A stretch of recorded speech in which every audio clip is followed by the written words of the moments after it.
Muito bem, pessoal, boa noite, sejam bem-vindos, né, à nossa aula de Direito Processual Civil 1. É sempre, né, uma alegria, uma satisfação estar aqui com vocês. Hoje nós seguimos os nossos estudos, daí então nós já pensamos a petição inicial, já vimos todos os requisitos, a gente vai elaborar agora, né, durante a próxima semana, a petição inicial, e depois a gente vai distribuir quais são as consequências no momento que a gente faz a distribuição da petição inicial, tá? O que acontece? O que pode acontecer, tá? Então, na semana passada, tá, a gente viu, e agora é bem importante, nós vamos dar uma olhadinha lá nos artigos 320 e 321, tá? Do Código de Processo Civil, estou só abrindo aqui. O CPC sempre nos acompanha, né, gente? E eu tenho, né, a certeza que acompanha vocês também, tá? Então, nós vamos lá no artigo... Deixa eu compartilhar aqui a tela para que vocês possam também ver o que eu estou acessando.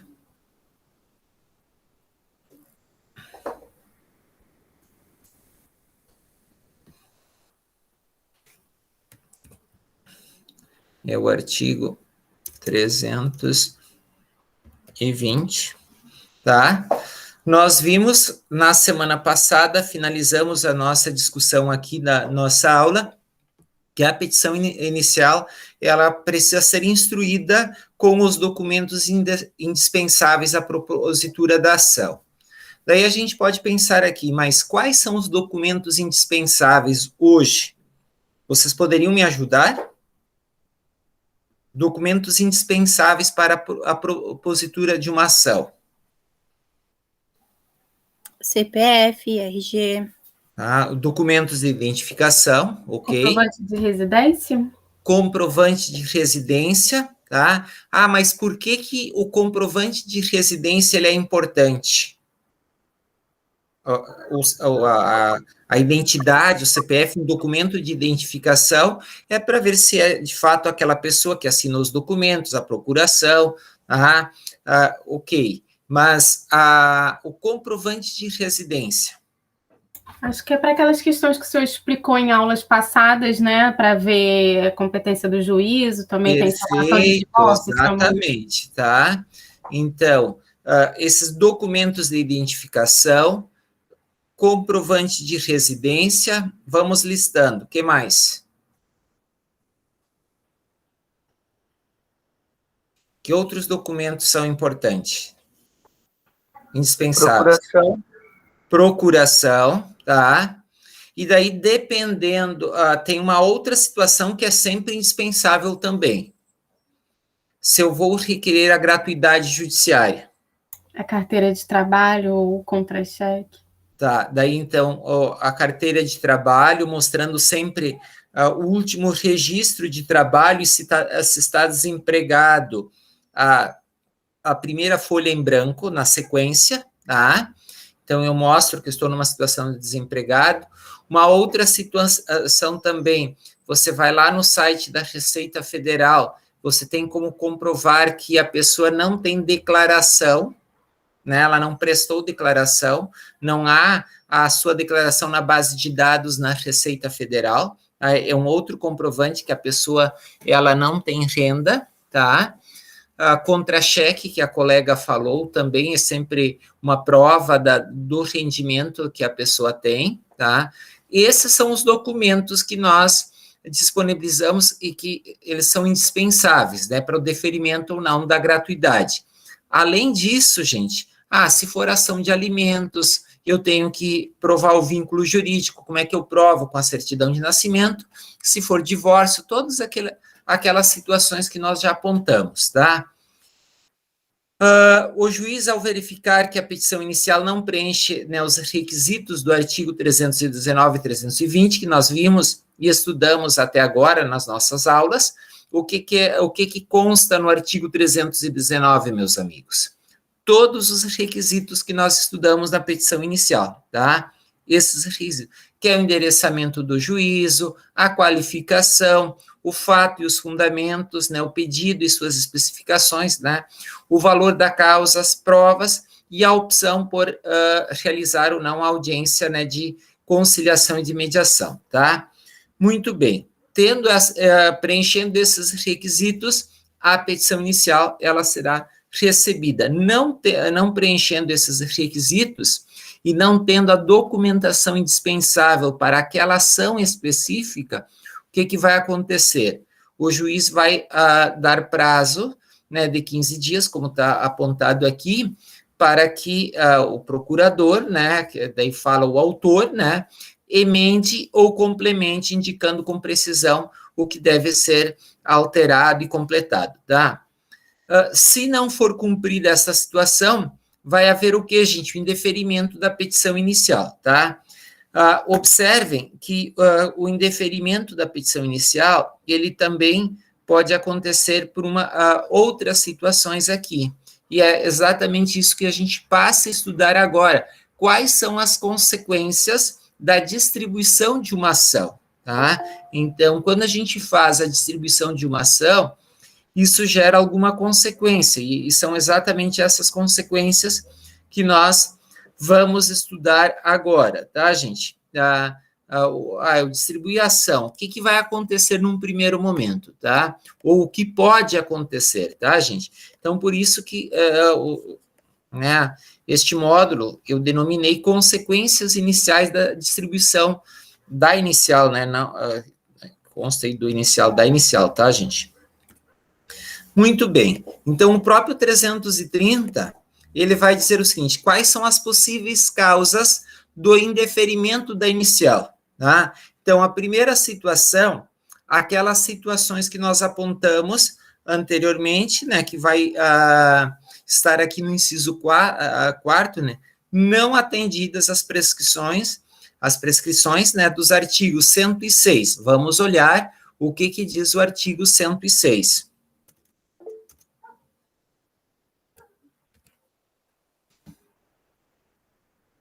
Alguém pediu a palavra? Pode falar, Eric.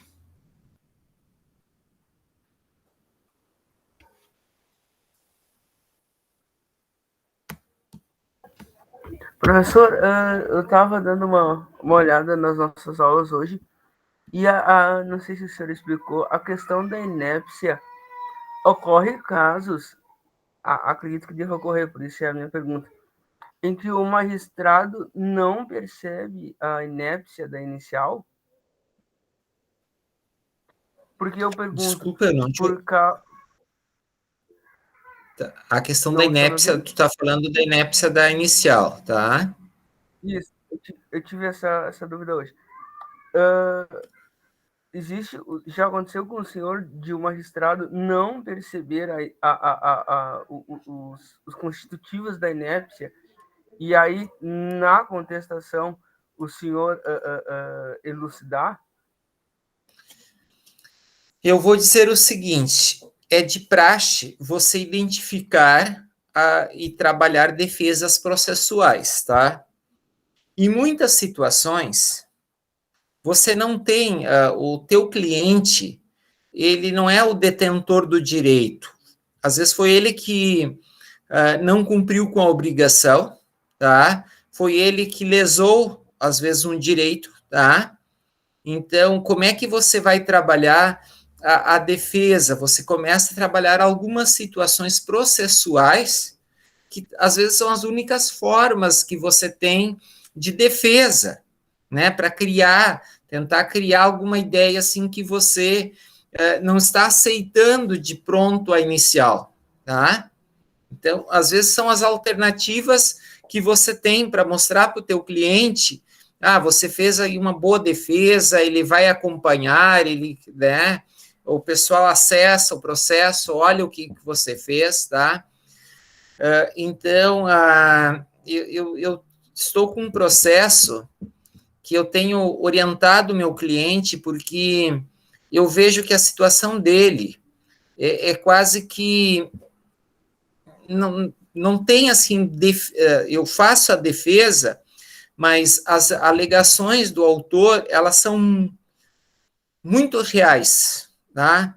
E eu já conversei com ele, mostrei, olha, quem sabe você faz um acordo, porque você não me apresenta nenhuma prova, nenhuma situação que eu possa fazer a defesa, né? Eu estou defendendo de olhos fechados, porque os documentos que você me mostra, as situações que você me aponta, são provas, se eu juntar no processo, são provas do autor.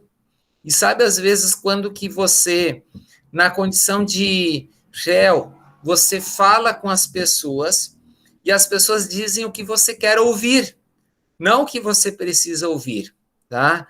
Então, em muitas situações, você vai trabalhar o quê, então, gente? Tá? Algumas situações de ordem processual, preliminar. Eu teve num processo de defesa de uma uso capião, que a única alternativa que nos restou foi a coisa julgada, porque os meus clientes, eles de fato foram relapsos com o imóvel que eles têm, né? Deixaram que a pessoa continuasse lá mesmo depois de um trânsito em julgado de sentença, né? E daí, qual foi a alternativa que nós apontamos? Coisa julgada, tá?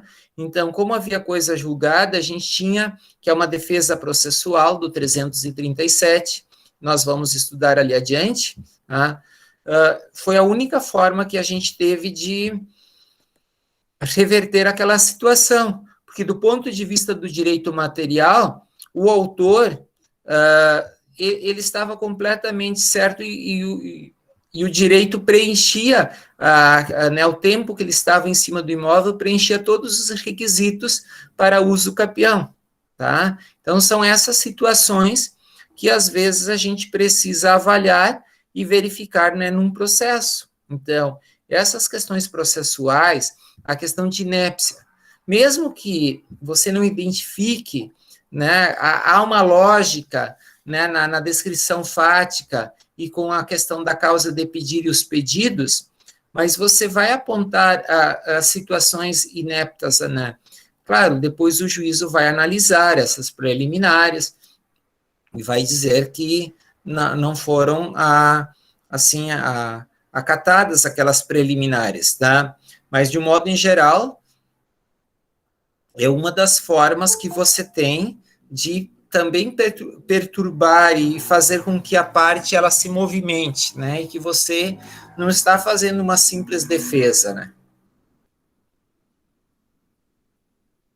Então, a questão da inépcia, eu vou dizer, hoje, boa parte, ou a grande maioria dos profissionais que trabalham na advocacia são também bem preparados, são pessoas que estudaram, são pessoas que estão aí, né, para ganhar o sustento à sua família, então fazem esforços para que aquele documento não seja um documento qualquer, tá, gente? Então, nesse sentido, que nós precisamos, né, evoluir, né? E este é o grande desafio nosso. A petição inicial, para ela ser inepta, gente, olha, tu precisa fazer muito esforço, tá, gente? Porque tu tem a possibilidade de emendar, então, as consequências, parte delas, eu vou dizer, é muito difícil delas acontecer, mas acontecem só quando você é muito relapso, tá? Então, tá, deixa eu ver aqui onde é que nós paramos.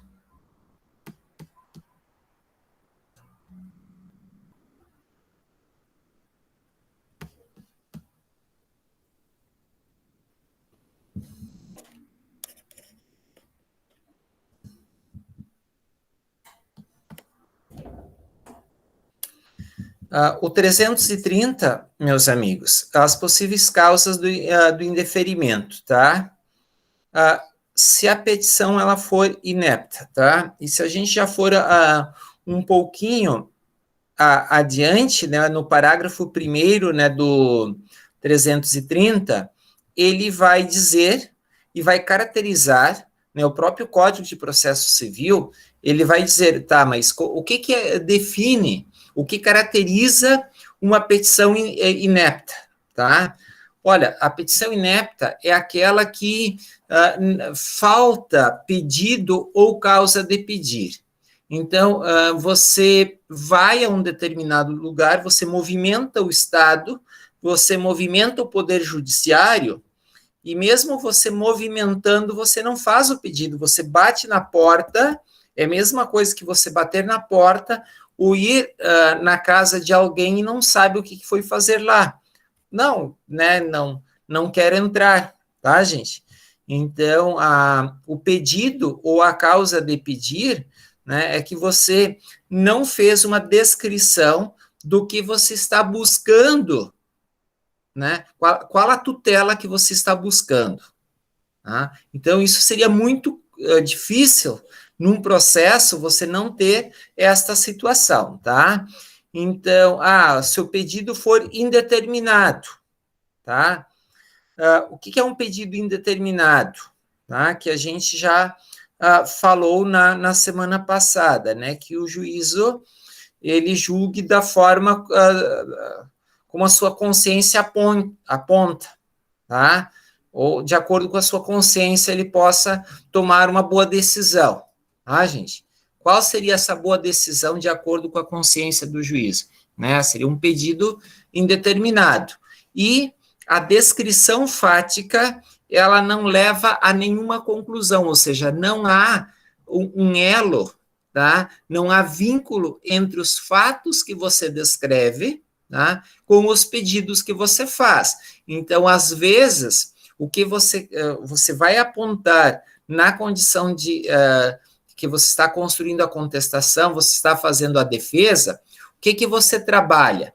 Você trabalha exatamente isso, que a descrição fática, ela não leva não há vínculo, não há lógica, né, com os pedidos que estão sendo feitos, tá, gente? Então, você aponta a inépcia na inicial, normalmente por esta perspectiva, tá, gente? Então, a inépcia, né, de uma petição inicial seria a mesma coisa que dizer, olha, essa tua petição está muito mal feita, tá? Só vocês olhando o que está descrito, né, no parágrafo 1º, nos incisos aqui do parágrafo 1º do artigo 330, a gente vai chegar a essa conclusão, ou seja, uma petição inepta é uma petição mal feita, é uma petição mal construída, tá? É uma petição que não há lógica entre a descrição fática e os pedidos que estão sendo feitos, é nesse sentido, tá?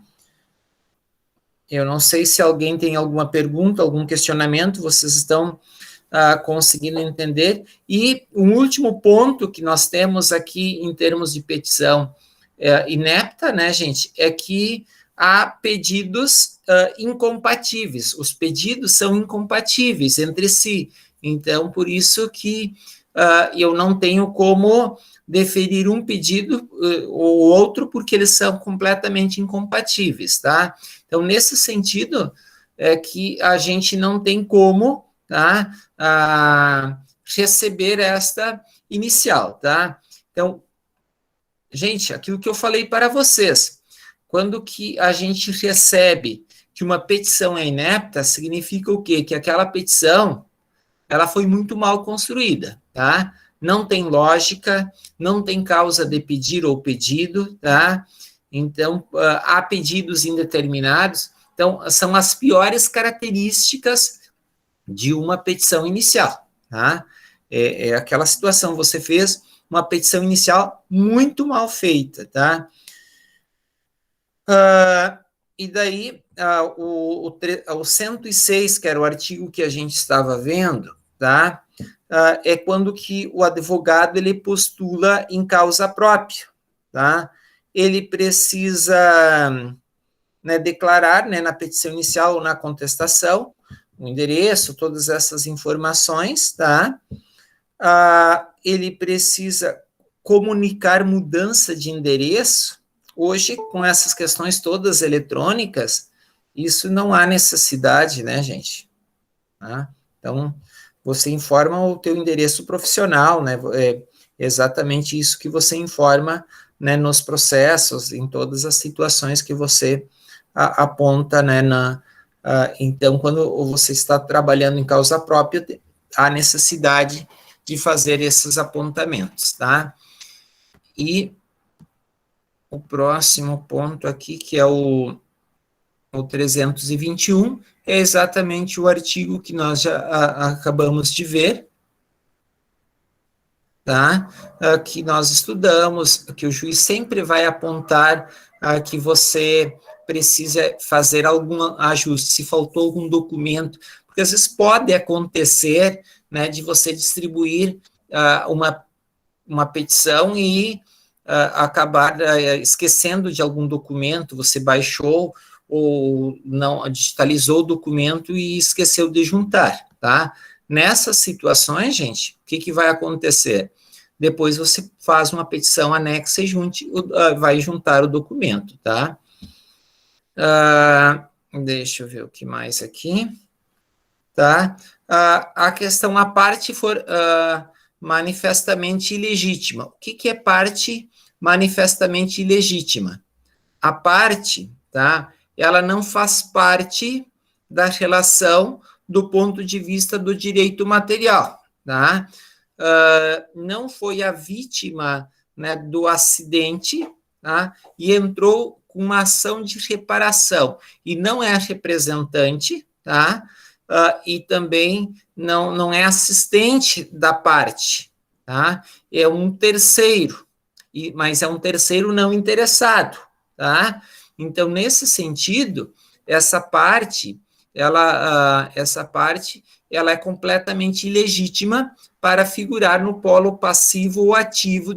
Aqui a gente está falando do polo ativo, né, do processo, tá? E carecer de interesse processual, também nós já explicamos para vocês, o interesse aqui é no sentido que este processo, tá?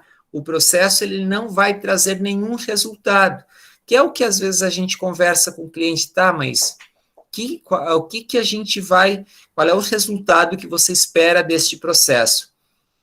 Né? Em muitas situações, você não tem resultado, não há como você ter um resultado útil daquele processo, porque às vezes se trata apenas de um mero dissabor e a pessoa quer entrar com uma ação de danos morais, tá? Então é muito comum, ou a pessoa às vezes não tem provas, né, daquela situação que eu digo, só estavam envolvidas as partes. Se somente estavam envolvidas as partes, como é que a gente vai provar aquela situação, as alegações, né? Então, você carece de interesse processual, tá, gente? O interesse, ele tem muito a ver com o resultado útil, aquele processo não vai trazer, né, nenhum resultado útil. Então, por isso que você trabalha isso no sentido que a petição ela seja considerada inepta, tá? Claro que ninguém pode ser impedido de demandar na justiça, tá? Então, o direito de demandar na justiça, do acesso à justiça, é um direito constitucional garantido para todos, tá? Então, nesse sentido, a gente não tem, você aponta isso, né, lá na defesa processual, mas nem sempre isso ou na maior parte das vezes, essa situação não é acatada, né, pelo juízo. Alguma dúvida, algum questionamento?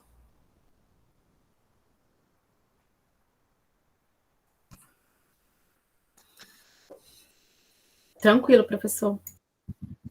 Então, tá, isso a gente já viu, tá? Muito bem. O artigo 330, ele vai nos exigir algumas situações, tá? É até importante a gente dar uma olhadinha no próprio CPC.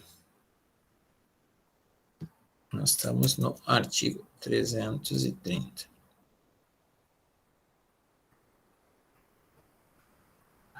Parágrafo 2º, tá?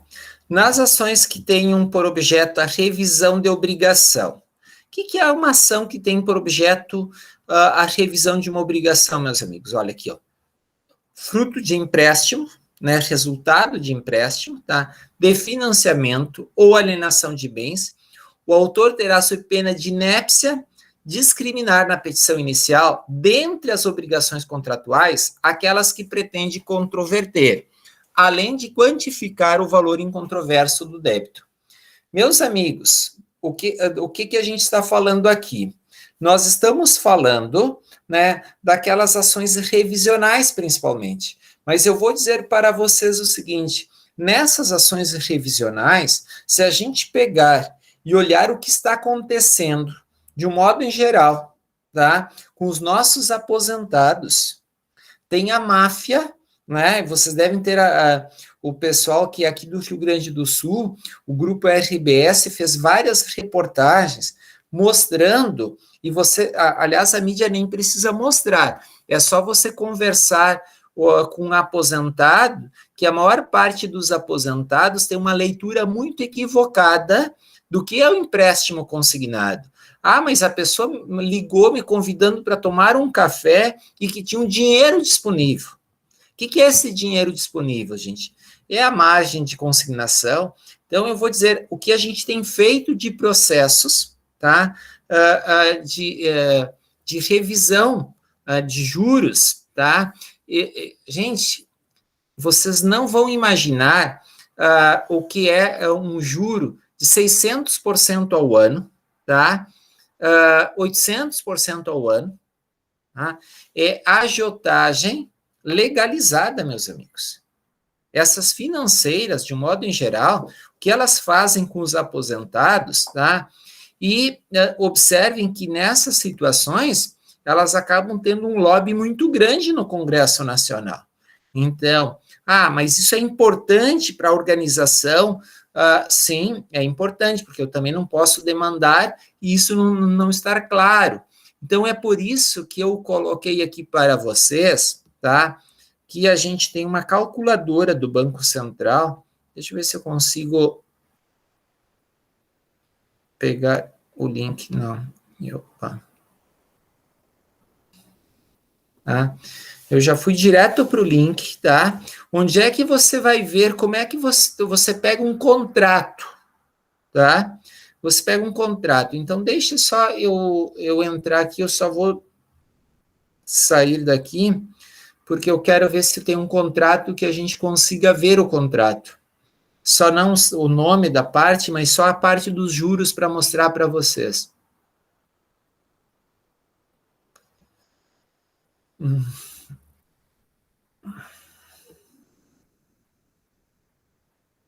Não sei o que tem.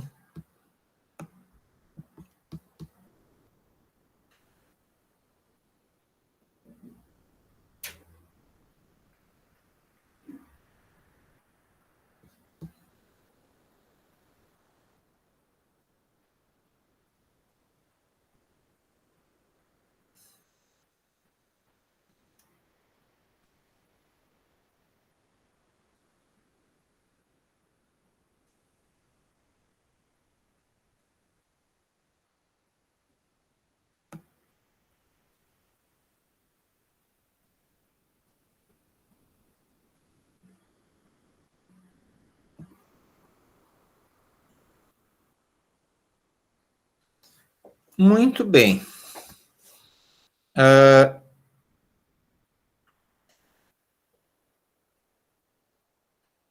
Eu agora consigo compartilhar.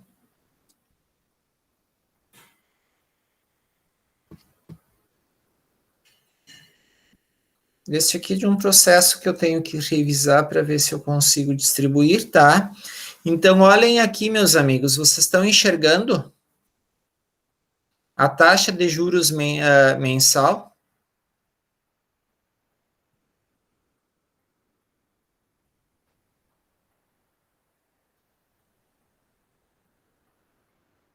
Vocês chegaram a ver?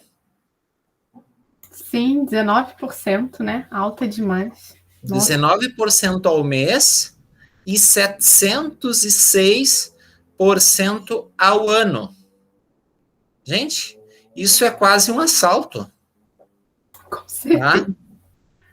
Gente, é quase um assalto, tá? Deixa eu ver aqui se Eu só ver se ele vai entrar aqui.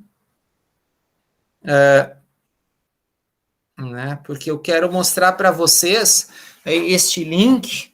Eu não sei se vocês conseguiram abrir, mas é onde eu olho no Banco Central as médias, as taxas médias de juros, tá?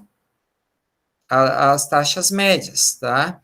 E é muito importante a gente olhar para essas taxas médias, porque é aqui que nós, é o documento oficial do Banco Central, é a informação oficial, que eu vou dizer o seguinte, tá?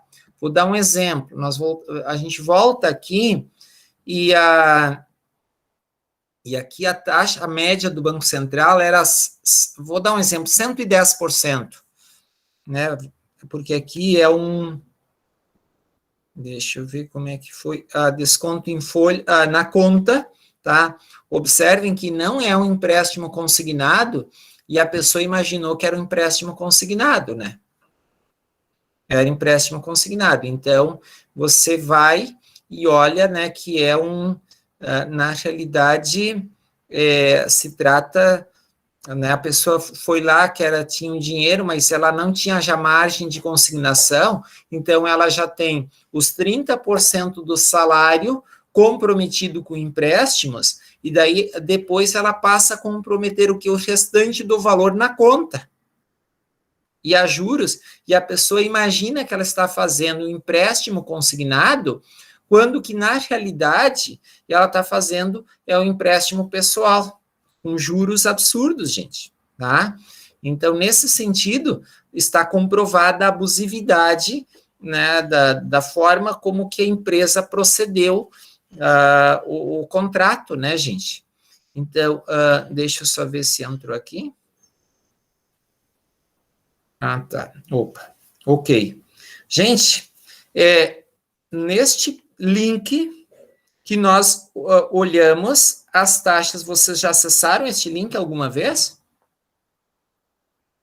Eu não. Também não. professor. Tá? Então, aqui é neste link que nós temos acesso às informações das taxas de juros, se elas são ou não abusivas, meus amigos. É aqui neste link, tá? É aqui neste link. Então, vou dar um exemplo. Vamos olhar aqui de quando é que é este empréstimo. Opa. Este empréstimo.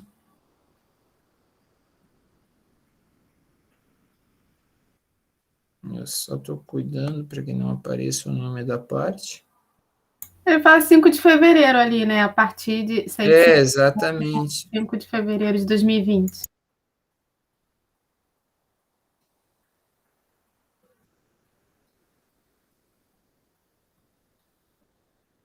Eu só queria ver a data. Tá. Olhem aqui, ó. 17 é bem importante. 17 de janeiro de 2020. Por que é importante olhar a data? Porque daí a gente tem que olhar a taxa média de juros deste período, tá? Então, vamos voltar aqui, porque a gente precisa olhar essas informações, tá? Essas informações aqui. Aqui, meus amigos, voltando para outro aqui. Então, observem que cada mês aqui a gente tem, tá, o histórico. Não sei por que. Então, o último aqui é março de 2021. Tá? Para ser. Vamos pegar aqui que já estava consolidado.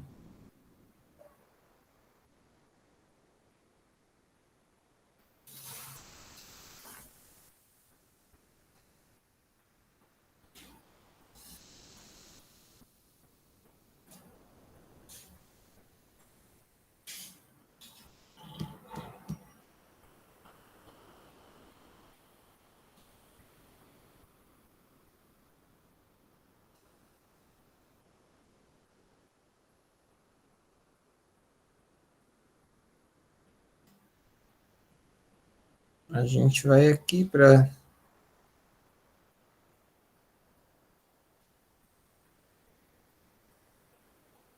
Acho que é na tabela 15, se eu não me engano.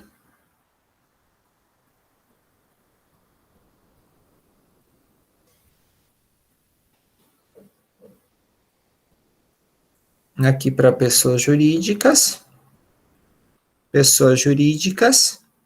né? Pessoas jurídicas. Aqui está a pessoa física, meus amigos. Eu acho que vocês não estão enxergando, está muito pequeno, não está? Vamos ver se eu consigo ampliar isso. Esse computador é Linux, eu não estou acostumado a trabalhar daí. Gente, o que a gente viu lá? Que era um crédito pessoal, tá, gente?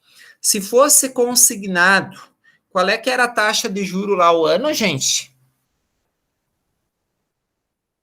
Estão lembrados?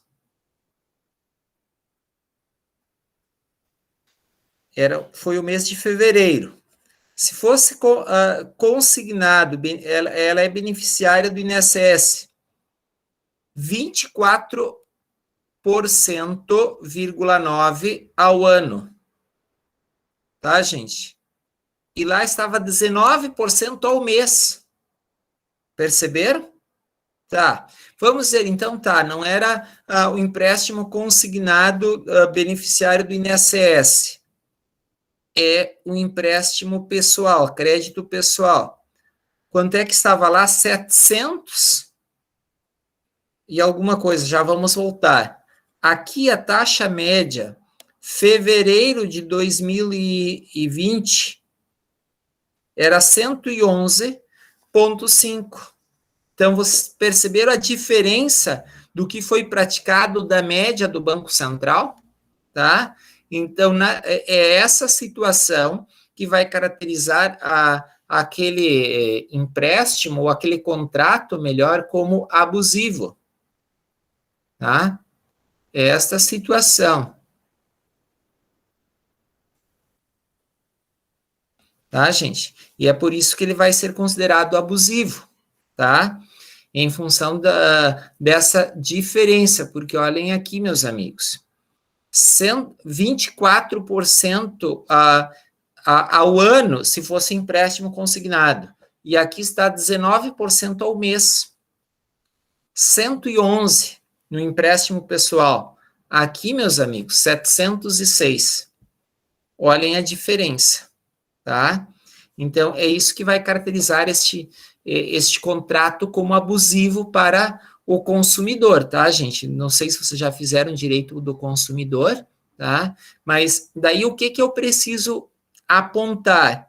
Eu tenho que fazer o cálculo, segundo o parágrafo 2º ali do artigo 330, tá? Mas o que é controvertido e o que é incontroverso? Eu tenho que apontar somente as situações incontroversas.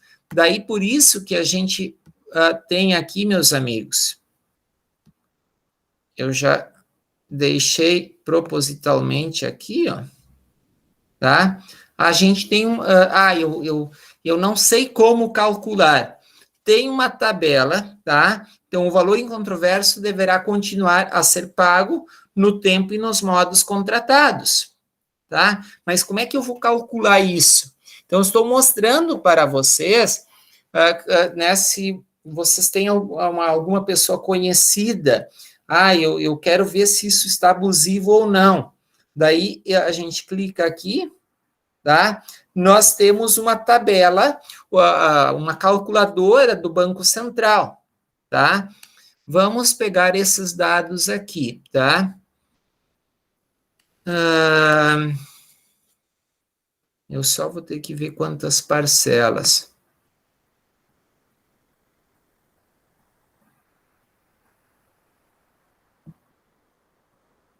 Tá. Muito bem.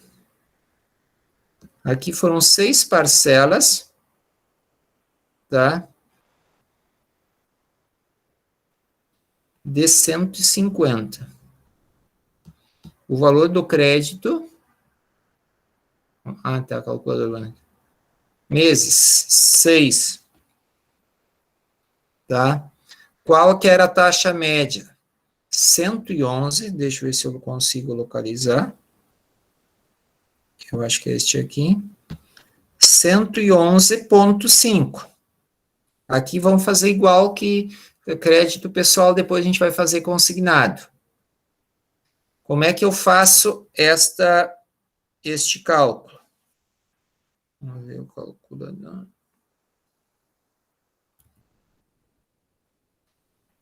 Tá?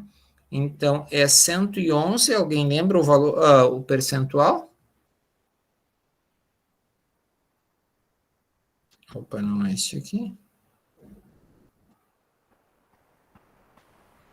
111,5.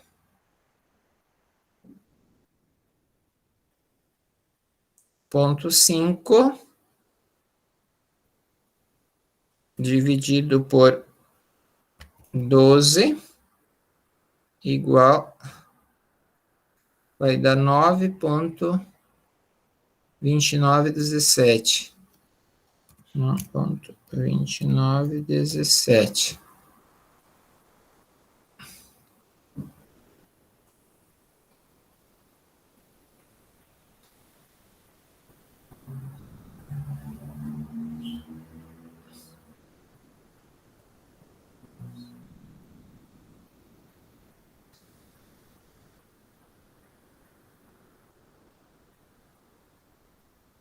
Valor financiado,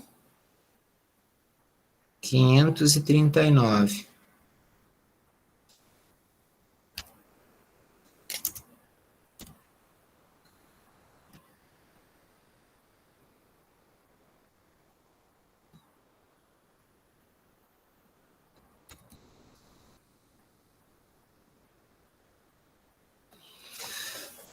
Pessoal, vocês viram a diferença da prestação? Tá? É muita diferença. Claro que eu peguei aqui um dos contratos que essa pessoa tem, tá? Mas ela está pagando prestações de 150. Quanto é que ela deveria pagar? Tá, deixa eu ver se aqui tem algum lugar o valor da prestação.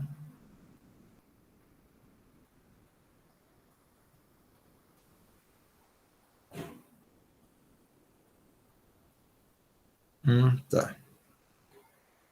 Muito bem. Então, tá aqui as 6 prestações, tá? Então, ela deveria pagar quanto?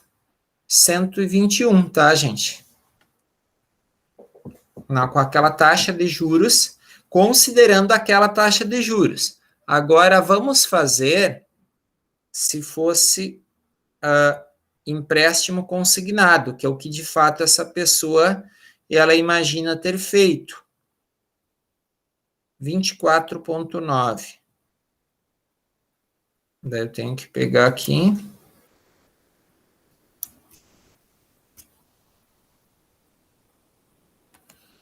Vinte e 24,9 dividido por 12 dá 2,075.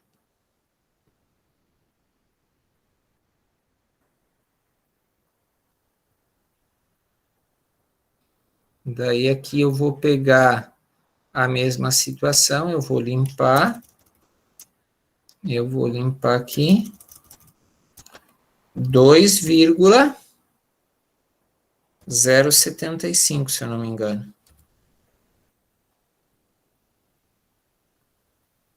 Olha aqui quanto é, se fosse empréstimo consignado, quanto é que essa pessoa deveria pagar? R$ 96, ela está pagando 150, então ela está pagando mais de R$50 por mês, tá? A mais de uma situação que ela entende que era um empréstimo consignado, tá? Então, por que é essa máfia dos empréstimos, tá, gente? Justamente em função de todas essas situações, tá? Vocês entenderam o porquê da... Daí, então, o que é incontroverso, gente? Opa, deixa eu só calcular de novo aqui. Então, o que é incontroverso é a diferença de 96. Os R$ 96 são controversos. Isso, ok, a pessoa deveria, né, pagar, é débito mesmo, tá? Mas, como regra, meus amigos, tá? O que é incontroverso, tá? É exatamente essa diferença até os 150 aqui, né, deste empréstimo aqui, tá? Mas essa pessoa, ela tem, né, 4, 5, 6, se eu não me engano, essa pessoa tem 8 empréstimos. Tá? É praticamente todo o salário comprometido. Agora eu tenho que entrar no AVA de novo, porque... Então, tá.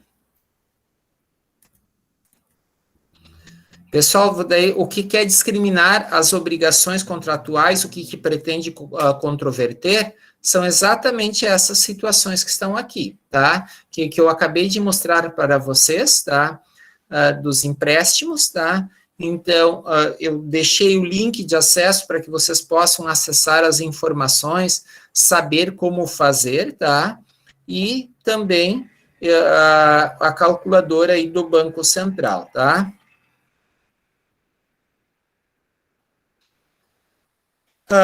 Muito bem. Meus amigos, indeferida a petição inicial, tem alguma alternativa? Tem. Qual é a alternativa? É fazer apelação. O que é apelação, gente? A apelação, tá?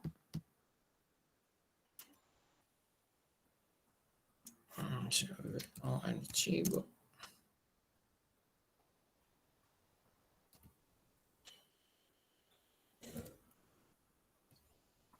Tá? É 1009, tá? Então, da sentença cabe apelação. O que é apelação? É aquele recurso que a gente faz para o tribunal para tentar modificar, alterar a decisão que foi tomada na primeira instância, tá, gente? A apelação é isso, tá? Então, interposta, né, a apelação, a petição é dirigida hoje, meus amigos, né? Você já faz diretamente para o tribunal, né? Porque nos processos eletrônicos não tem mais essa questão do recebimento, né? Já vai diretamente para o tribunal. A parte, ela só intimada, no caso, a outra parte para apresentar a defesa, as contrarrazões, que é a defesa da parte que está sendo recorrida, né? Então, essa parte, ela apresenta também uma defesa e o processo vai para o tribunal. A apelação não é analisada, né, pelo juízo se preencher os requisitos, não foram preenchidos, é o próprio tribunal que vai fazer esta análise, tá? Então, né, o autor ele tem 5 dias para fazer, no caso, o autor, melhor 15 dias, 5 dias é o juiz que tem, né, para retratar-se. Eu vou dizer que a maior parte dos juízes mantém a decisão pelos próprios fundamentos. Essa é a resposta, tá? Se não houver retratação, o juiz mandará citar o réu para responder ao recurso, tá, gente? Responder é apresentar a sua versão, tá? Sendo a sentença reformada pelo tribunal, o prazo para a contestação começa a contar, né, da intimação do retorno dos autos, observando o disposto no artigo 334, que daí a gente depois vai estudá-lo, tá?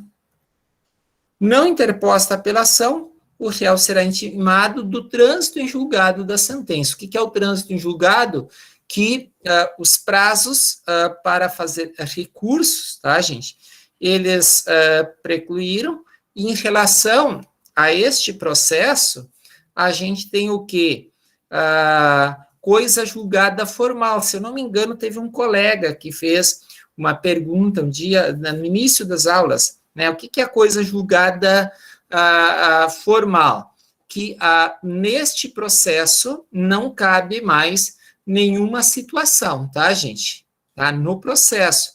Mas a parte, ela pode, do ponto de vista material, não tem coisa julgada, porque aqui o processo, ele foi, né, a petição foi indeferida, e não há julgamento de mérito. Então, por isso, é somente em relação ao processo e a este processo, então, por isso, coisa julgada, né, formal, tá, gente? Porque o direito material, ele não tem julgamento ainda, o mérito não foi julgado.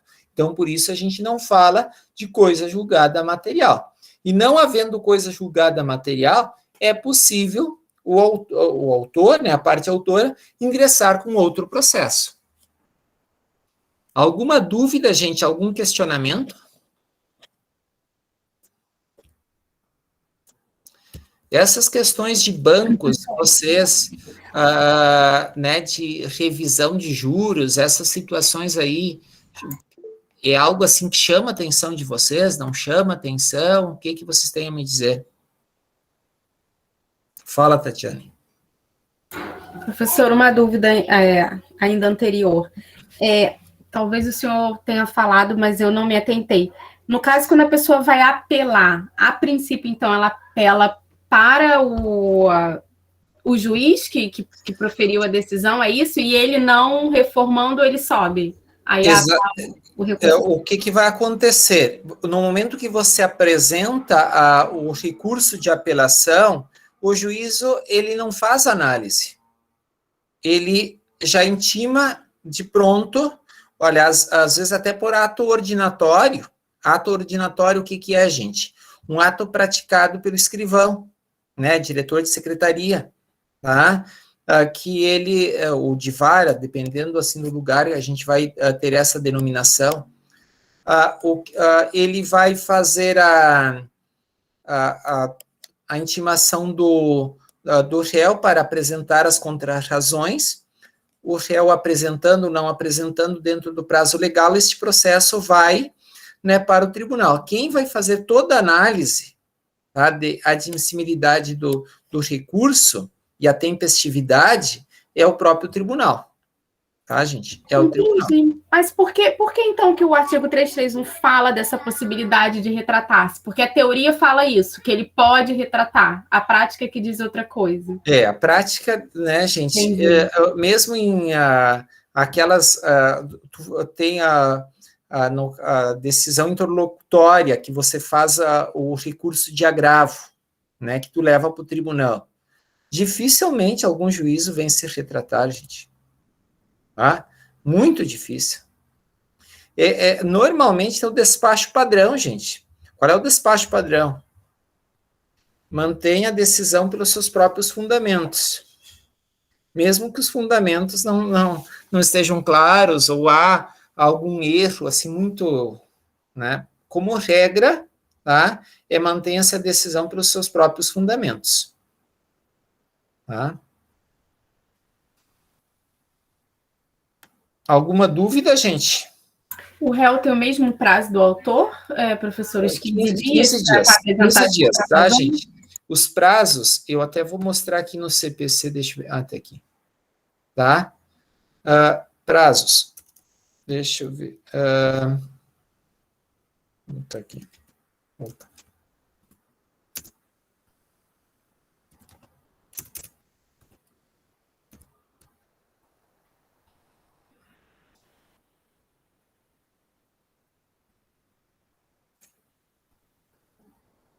Tá.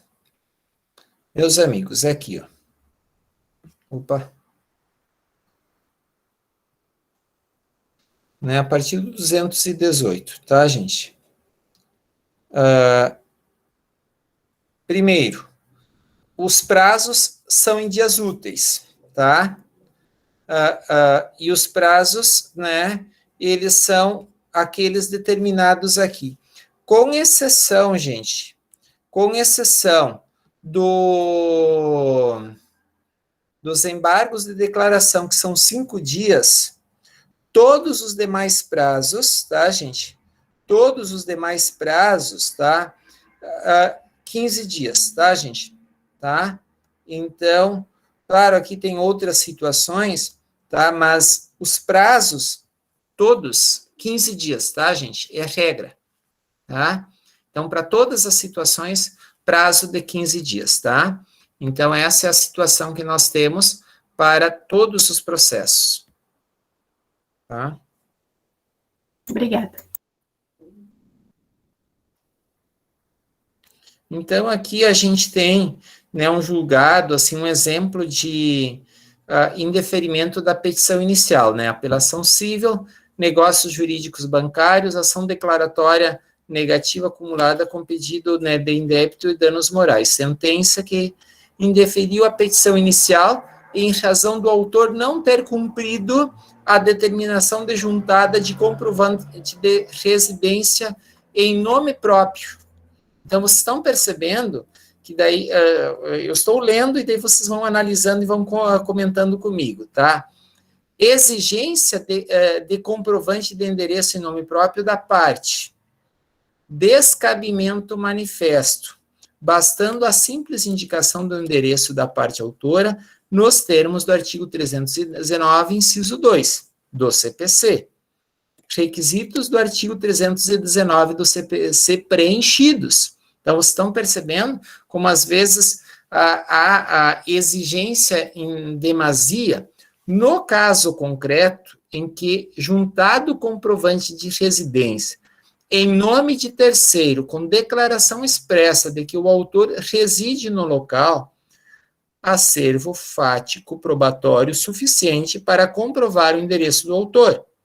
Precedentes dessa corte, estou injudiciando, tá? Sentença desconstituída. Determinação de retorno do processo a juízo ACO, né, a juízo de primeiro grau, para o prosseguimento na forma da lei. Recurso de apelação provido de plano, com fundamento no artigo 972, inciso 8º do CPC, combinado com o artigo 206, inciso 36, tá? Do regimento interno do Tribunal de Justiça do Rio Grande do Sul. Recurso provido, tá? Então, vocês estão percebendo, eu trouxe aqui um julgado, tá, para vocês, né, de uma situação de indeferimento, tá, de uma inicial, e que foi revertida por uma situação, claro que aqui, provavelmente, o que o juízo determinou, tá? Aqui na emenda inicial, no 321, tá, gente?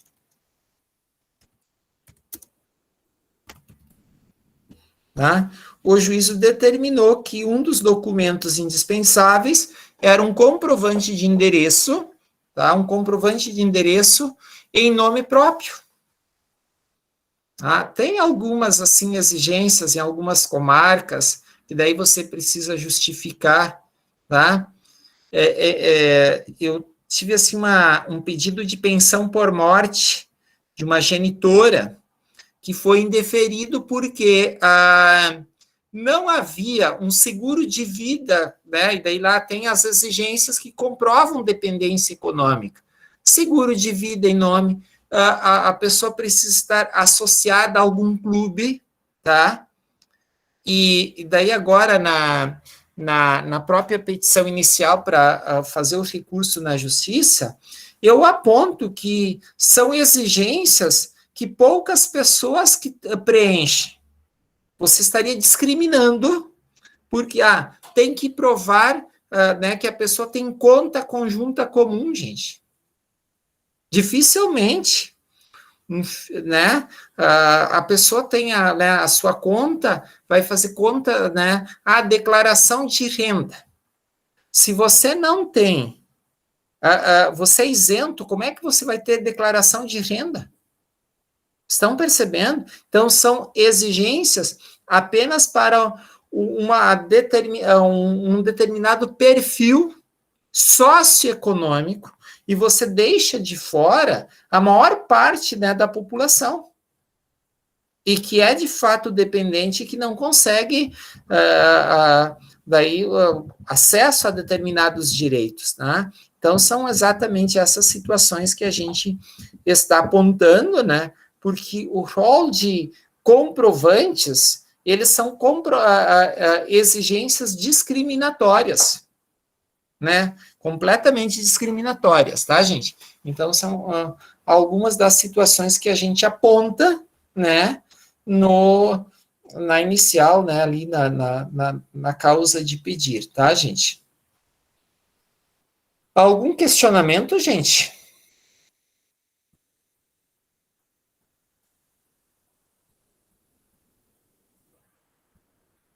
Da improcedência liminar do pedido, tá, gente? O 332, o artigo, nas causas que dispensem a fase instrutória, tá?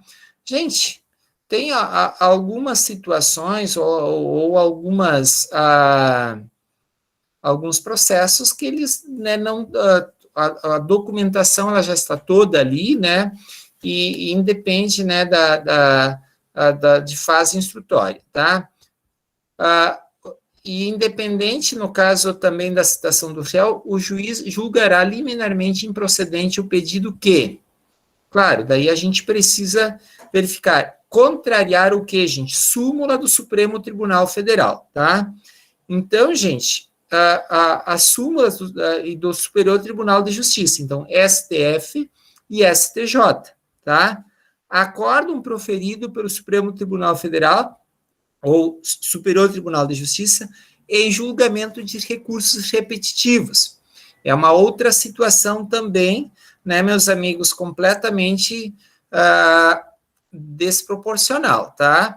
Então, você está fazendo um pedido que contraria súmulas, tá? Então, esse pedido, ele pode ser julgado de forma liminar, tá? Então, a improcedência liminar do pedido, tá?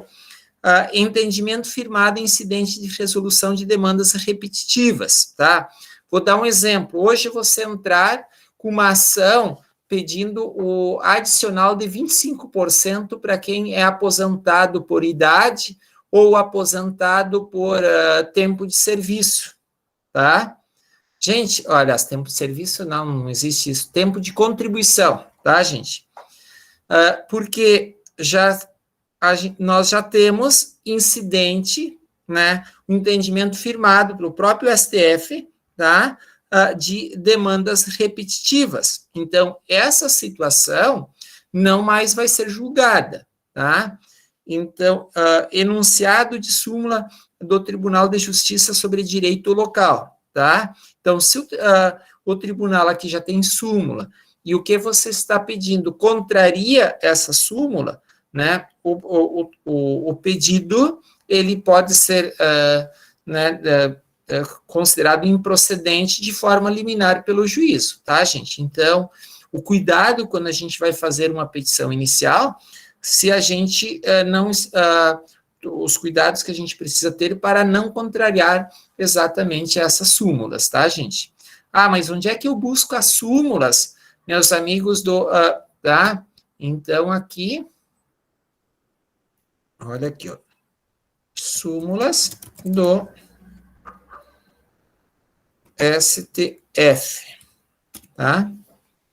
Então, aqui a gente, né, não... Eu estou fazendo uma busca, assim, bem... opa!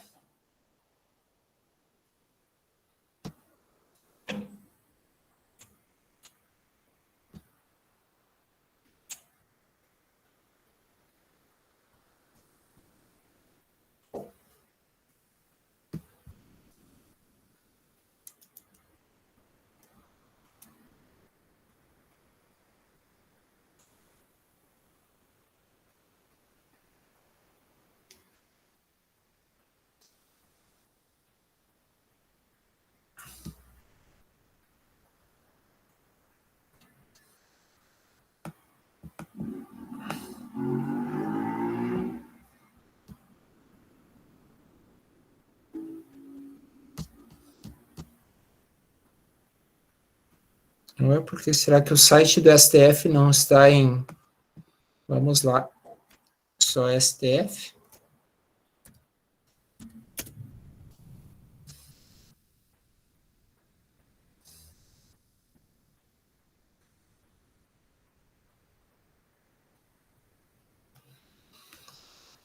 Muito bem, meus amigos. Aqui a gente baixa, olha, a gente tem todas as súmulas, a gente baixa em PDF, tá? Professor, o senhor não está compartilhando, pelo menos não para mim. Mas que pouca vergonha, e eu não imaginando que estava mostrando para vocês um monte de coisas. Não. Ah, meus amigos, podem falar, tá, gente? Porque eu tinha que ter colocado no chat, mas acho que o senhor acabou não lendo, né? Não, eu não vi, porque daí eu estava aqui mostrando as coisas para vocês, imaginando e falando como eu estivesse mostrando para vocês, tá, gente? Podem falar sem problema nenhum, gente. Eu não tenho, né, nenhuma situação. Se vocês, professor, não está mostrando, por favor, vocês me ajudem, tá? Então, aqui nós temos 736 súmulas, tá, do STF. E aqui a gente pode baixar uma versão completa, uma versão resumida, e aqui a gente pode olhar, assim, né, vamos ver as últimas súmulas aqui, tá? As últimas súmulas. Tá? Mandado de segurança, né? Tá ok. A competência do Tribunal de Justiça para julgar prefeitos restringe aos crimes de competência da Justiça Comum Estadual. Nos demais casos, a competência originária caberá ao respectivo tribunal, né, de segundo grau, tá? Tá ok. Está aqui, daí, então, estão as últimas súmulas, tá? Opa.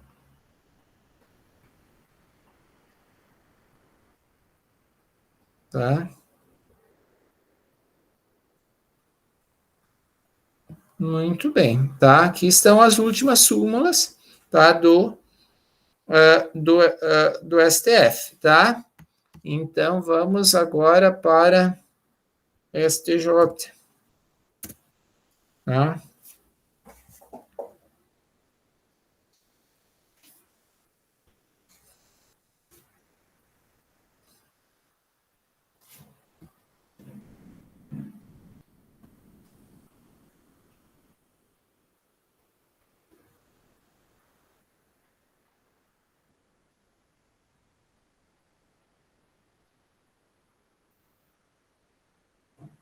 Daí aqui mesma coisa, tá, gente? A gente pode pesquisar, tá? E a gente pode, né, baixar as súmulas aqui, ó, organizadas por ramos do direito, súmulas anotadas, súmulas canceladas, né? Então, vamos olhar esta aqui, tá, gente? A súmula primeira sobre investigação de paternidade.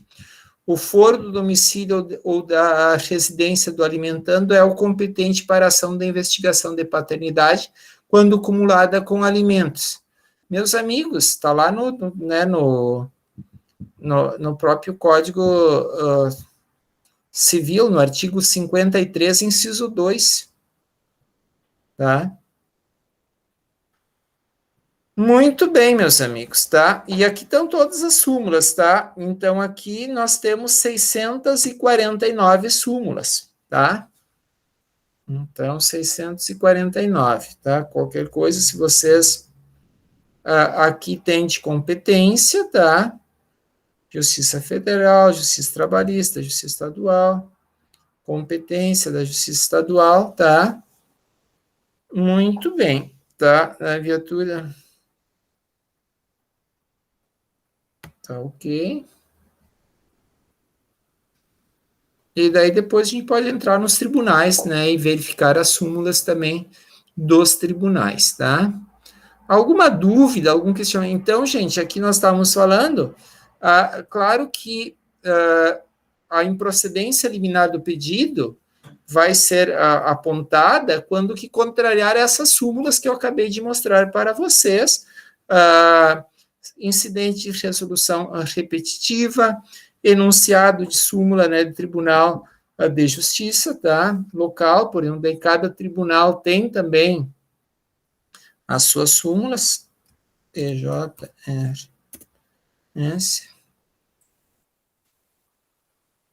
vamos buscar aqui súmulas.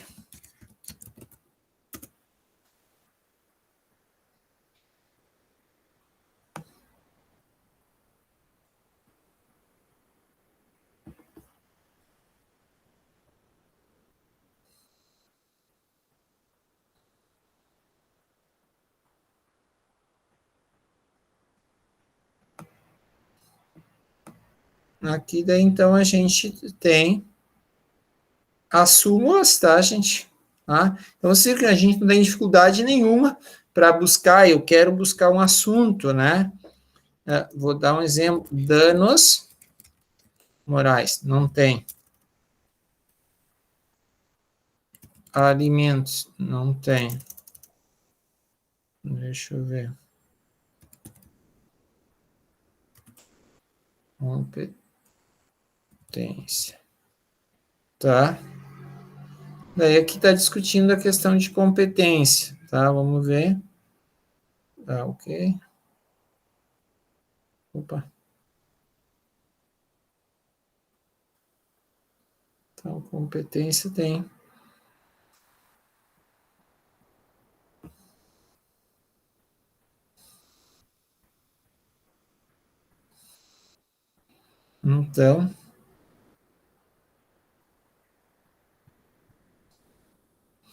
Então, a gente tem aí algumas súmulas, tá, gente? São essas súmulas aí que, né, que vão gerar a improcedência liminar do pedido. Alguma dúvida, algum questionamento?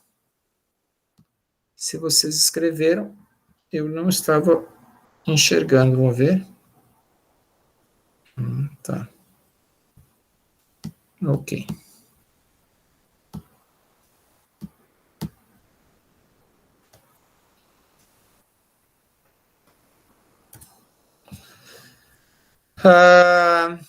Outra situação, gente.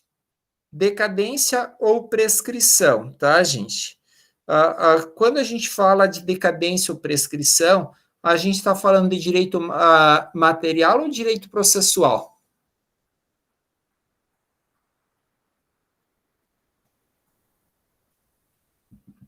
Hein? A prescrição e a decadência é direito material ou processual? Isso a gente trabalha em preliminar? Defesa preliminar? Ué, será que tem alguém me escutando? Eu tô, professor. Tá. Alguém me respondeu, processual. Exatamente, processual, tá. Qual é o código que trabalha qual é o código que trabalha a prescrição e a decadência? Código Civil? Exatamente. Se é o Código Civil que trabalha, é direito material ou direito processual? São institutos do direito material. Exatamente. Olhem aqui, meus amigos. Né? Código Civil, artigo 205. Opa, eu nem entrei.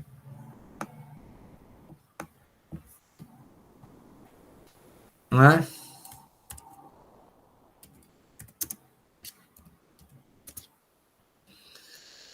Gente, então, né, meus amigos, aqui está as questões, né, de prescrição, os prazos, tá? Até hoje de manhã uma pessoa eu tenho um cumprimento de sentença para fazer. Eu digo, tá, mas quando é que essa sentença transitou em julgado? No ano de 2014. Digo, você não se movimentou em nenhum momento antes? Não. Digo, olha, meu amigo, a tua sentença já prescreveu. Como assim? Não tem mais o que buscar. Olha aqui, ó. A pretensão do vencedor para ver do vencido o que despendeu em juízo. Tá? Então, né, gente? Já não tem mais, assim, o que fazer, né?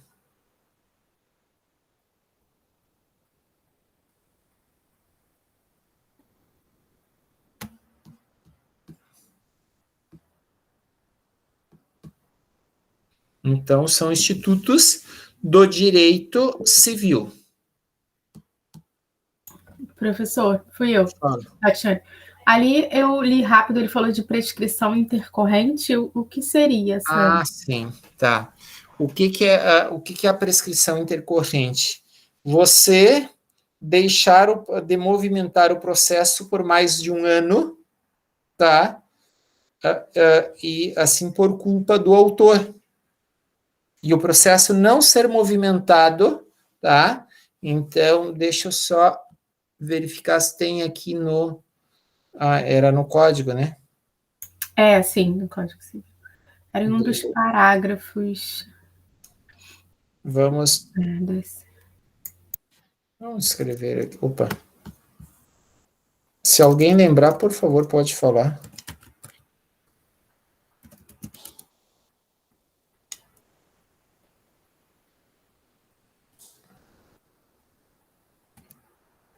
Tá. Isso, 206. Ah, é bem recente, né? Agora que eu vi.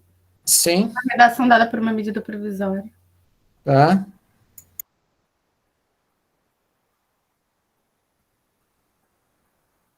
Daí então foi alterada também, né? Que, deixa eu ver se não.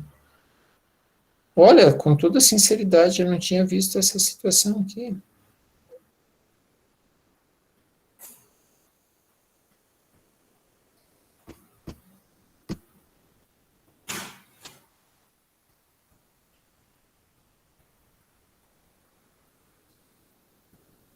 Mas aí eu acho que veio a lei e derrubou, pelo jeito, a MP, na verdade, não? Daí não. Quem está arriscado assim é a lei, né? 14.190. Exatamente. Ah, tá, ok. Ah, não, então tá aí. Ah, então modificou, na verdade. Exatamente. Vamos ver de quando é que isso.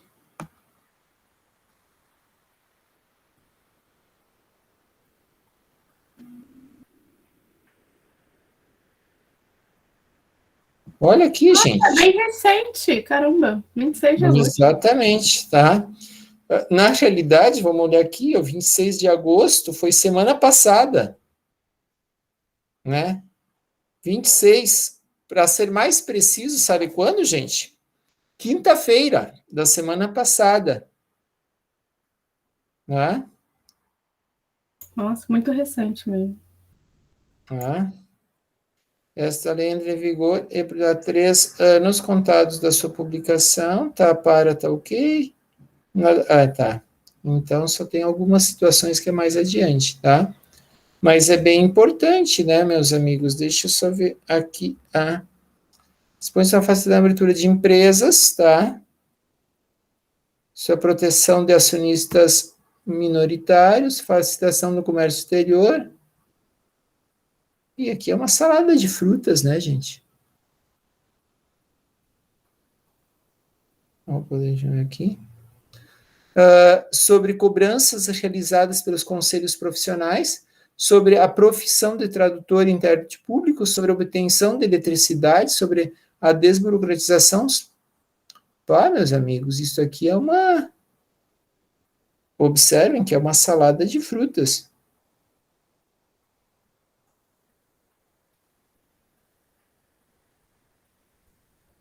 E ao que parece ali até o CPC, né? Alguma coisa do CPC também foi alterada, né?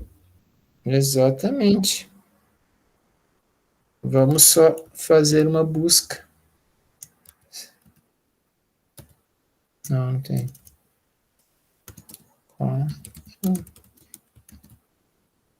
Também aqui tem. Vamos ver o que alterou. Deixa eu ver.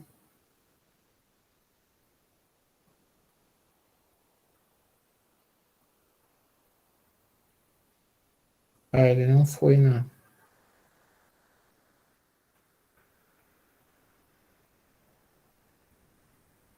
Tá aqui, gente, ó. Na parte da execução, né? Exatamente. Tá? Então, na hipótese, o juiz penará na execução por prazo de mais 1 ano, tá? E daí aqui é o decorrer do prazo, que trata sem manifestação, começa a ocorrer o prazo, olha aqui, né, gente? Tá? E daí, então, foi alterado o termo inicial da prescrição do curso do processo será a ciência da primeira tentativa de localização do devedor ou dos bens penhoráveis e será suspensa por uma única vez pelo prazo previsto. Gente, isso aqui é uma forma, assim, de... será um prazo máximo previsto no parágrafo. Uma única vez, meus amigos. Tá? Vamos ver o que mais. A efetiva citação, intimação do devedor ou constrição de bens penhoráveis interrompe o prazo de prescrição que não corre pelo tempo necessário à citação e intimação do devedor, bem como para as formalidades da constrição patrimonial, se necessária, desde que o credor cumpra os prazos, né? O credor, gente, aqui o credor é que fica numa posição ruim, gente. Tá? O juiz, depois de ouvidas as partes, no prazo de 15 dias, poderá de ofício reconhecer a prescrição no curso do processo e extingui-lo sem ônus para as partes. Tá? A alegação de nulidade quanto ao procedimento previsto neste artigo somente será conhecida caso, né? Então, observem que por que a gente precisa olhar aqui as normas oficiais, meus amigos? Né? A gente, né, por mais que tu esteja ligado, acompanhando, tem situações que você passa despercebido, né, gente? Tá? E como é importante você acessar, porque se alguém comprou um vademécum na semana passada... Eu ia falar isso agora, falar meu código já... gente... Por isso que a gente olha, lê aqui e vê, né, meus amigos? Tá? Mas é interessante isso. Tá? Isso é importante para a gente, demonstra que no direito nós nunca estamos prontos, gente. A gente sempre está buscando, né? Sempre buscando. Tá? E eu acho até bacana isso, gente, com toda sinceridade. Eu não vejo problema, porque isso mostra o desafio que é a advocacia, né, gente? Porque se você não está ligado e aqui apontando, né, você perde as situações, gente, tá? Então, não interposta a apelação, o réu será intimado do trânsito em julgado da sentença, ok, tá? Interposta a apelação, o juiz poderá retratar-se, grande maioria que nós já vimos, não, a única manifestação, quando se manifesta a apelação, gente, tá? Normalmente não tem manifestação do juízo, tá? Se houver retratação, que dificilmente há, né? Às vezes você consegue, né? Teve numa situação de um processo, era numa vara do trabalho, mas foi cometido assim, um erro material gritante, né? Porque tinha uma obrigação de fazer e o processo veio do tribunal e né, para um ato ordinatório foi direto para o contador. Daí eu fui lá, me manifestei. Não, mas está certo, esse é o procedimento. Não, mas tem obrigação de fazer. Tá, o contador no outro dia já apresentou os cálculos. Ah, gente. Tá, daí eu tive que fazer embargos, né, para mostrar para que... e o juiz, né, sentenciou, por mais que eu tivesse apontado toda a situação, sentenciou sem considerar, né, a minha manifestação. Ok, tá? Daí fui lá, marquei, falei com a juíza, até foi online, tá? Falar... Daí ela disse, mas, doutora, aconteceu isso no processo mesmo? Eu digo, sim, doutora. Daí ela olhou, tá. Então, eu digo, doutora, agora só cabe embargos, porque já tem sentença, né? Então, tá, eu fiz embargos à execução, né? Ok, daí ela se retratou, mas dava uma diferença de 10 mil, gente. Imagina. Se tu não está cuidando, o meu cliente ia pagar 10 mil. A mais, né? Porque já tinha uma condenação, tá? A audiência de conciliação ou mediação. Alguém de vocês já participou de alguma audiência de conciliação ou mediação? Não, prof. Vamos fazer o seguinte, na semana que vem, meus amigos, tá? Nós vamos organizar aqui, eu vou dar vou apresentar um caso para vocês, tá? Daí uma parte da turma serão a parte autora e a outra parte será a parte ré, tá? Então, na aula da semana que vem, nós vamos organizar, tá? Então, a gente até vai deixar esse conteúdo para trabalhar na semana que vem, tá, gente? Eu vou organizar, e daí, 2 ou 3 de vocês serão os mediadores e os conciliadores, tá, gente? Então, na semana que vem, nós vamos ter um exercício prático aqui de conciliação e mediação, tá, gente? Provavelmente, qual é a diferença de conciliação e mediação, gente? A conciliação é quando o processo já está distribuído, né? É feito dentro do juiz. E a mediação geralmente é uma forma mais extrajudicial. O que mais que vocês têm para me dizer? No juizado, a audiência de conciliação é obrigatória, né? Primeiro tem a audiência de conciliação, depois, se for o caso, a IJ. Acho que é isso que eu me lembro. Deixa eu ver quem mais assim se manifesta. Meus amigos, a conciliação normalmente, eu vi ali a manifestação da Sinara, provavelmente se referindo à situação, né, das mudanças, né, na legislação, tá? Meus amigos, o que a gente tem de importante, tá? Conciliação normalmente é quando as partes, não há um vínculo entre as partes, tá? Então, vou dar um exemplo. Eu sou o consumidor e vocês são o fornecedor, tá? Qual é o vínculo que a gente tem? Somente dessa questão de compra. Então, não há como fazer uma mediação. Agora, vou dar um exemplo. Nós somos vizinhos. Nós estamos brigando por causa de alguma coisa, tá? Não nos entendemos, tá? A gente tem um vínculo, tá? Anterior, e a gente vai continuar, provavelmente, com vínculo posterior, tá? Então, é a ideia da mediação, tá? Então, depois, na semana que vem, a gente vai aprofundar isso e vamos fazer, tá? Então, eu vou colocar durante a semana, e daí vou colocar da letra, né, todos que começam com a letra A até a letra tal, vão trabalhar com a parte autora, e os demais serão da parte ré, tá? Então, é isso que a gente vai fazer, tá? Na semana que vem. Então, vamos trabalhar isso, tá? Ou também podemos criar o caso aqui na aula, né? A parte autora cria, conversam sobre a situação, depois a parte ré, daí vocês vão ter um tempo aí para entrar na aula, daí depois a parte autora sai, tem um tempo para voltar, para daí a gente fazer daí a gente tem o tempo para fazer. E quem é daí que vai fazer a parte da mediação, faz num primeiro momento, daí depois não assiste a conversa, né, dos colegas, ou pode assistir todos, porque vai fazer, né, a mediação, mas não intervém, tá? Então, na semana que vem, tá, gente, a nossa experiência prática aqui na aula vai ser um exercício, né, de mediação ou conciliação, tá ok, gente? Daí, hoje nós ficamos por aqui, daí eu vou ver aí os questionamentos, se tem alguma dúvida, alguma situação, tá, gente?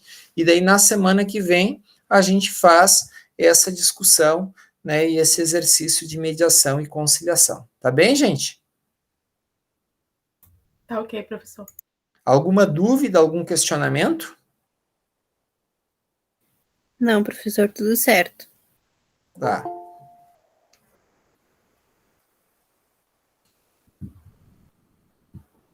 Então, pessoal, boa noite a todos, um ótimo final de semana, bom feriado para todos, tá, gente?